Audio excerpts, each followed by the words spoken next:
Welcome back to the Law of One educational series. In this episode, we're unpacking Session 11, which offers some of the clearest explanations about why Earth feels so intense, what wanderers are, how polarity works, and what Ra means when describing this time as a critical point in human evolution. Session 11 also introduces the very first pieces of cosmic structure, the logos and the archetypal mind, but only at a beginning level. This is a foundation-setting session, and today we're breaking it down in a simple, grounded, and logical way so that listeners can follow along without feeling overwhelmed. Session 11 begins with Dawn asking why some people have called Earth a prison planet. Ra immediately corrects this idea. Earth is not a prison. There is no punishment or containment system involved. Instead, Ra explains that Earth feels difficult because it is a mixed density environment, which is uncommon in the universe. At this moment, third density humans are interacting with rising fourth density energies, incarnating wanderers from higher densities and individuals working through unresolved karmic lessons. Ra says that when different density vibrations overlap on a single planet, the emotional, social, and spiritual atmosphere becomes extremely catalytic. It's not a sign of punishment, it's a sign of transition, and transitions come with intensity. That explanation puts a lot into perspective.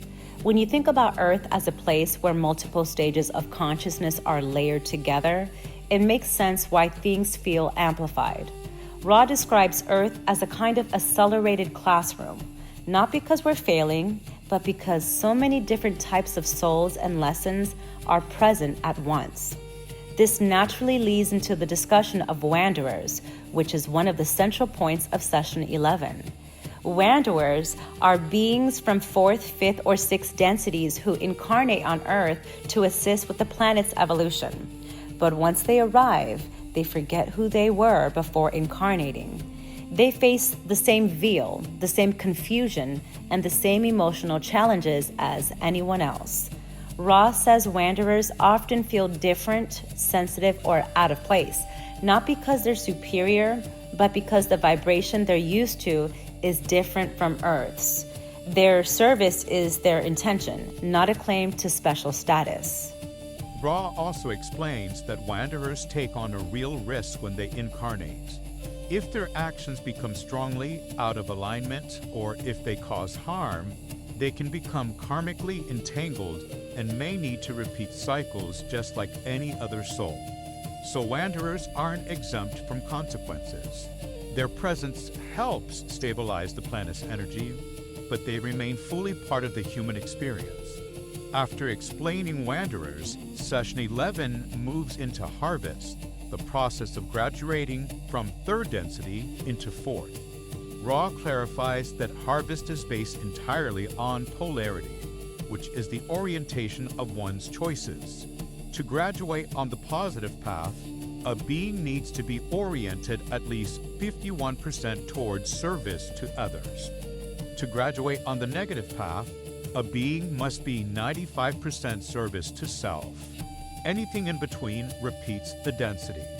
Polarity exists because it accelerates growth. Contrast is a powerful teacher. That explains why polarity is such a major theme in third density. It's not about moral judgment. It's about creating clear directions for spiritual evolution. This session also introduces the beginning of the larger cosmic architecture behind existence. Ra mentions the logos, which is our sun as a creative intelligence, and the archetypal mind, which is essentially the design blueprint the logos uses to structure the evolution of consciousness. Ra only glances at these ideas in Session 11. This is not the full explanation or the deep dive that comes later. But the mention is important because it shows that human evolution isn't random. There's a design structure to how consciousness develops, and that structure begins with the logos. Listeners don't need to grasp the details yet. Session 11 is simply opening the door so we know what's coming next. Before the session closes, Ra brings everything together by explaining why this moment in Earth's timeline is so significant. Earth is transitioning from third density to fourth, and that transition creates intensified catalyst, heightened emotions, and opportunities for very rapid spiritual development. Wanderers incarnate to help with this shift. Polarity provides the framework for choosing a direction, and the Logos sets the overall design within which these structures and lessons unfold. Ra emphasizes that none of this should be interpreted as punishment.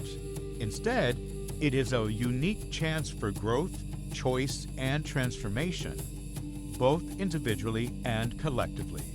Session 11 helps readers understand that Earth isn't chaotic by accident. It's part of a system designed for conscious evolution. Well, that's all we have now. Thank you for joining us for episode 11 of the Law of One educational series. In episode 12, we'll continue by exploring how Ra expands on cosmic structure and how the Creator's design unfolds through densities, experience, and free will. Until then, peace, love, and light. And this was brought to you by Your Own Utopia, Inc.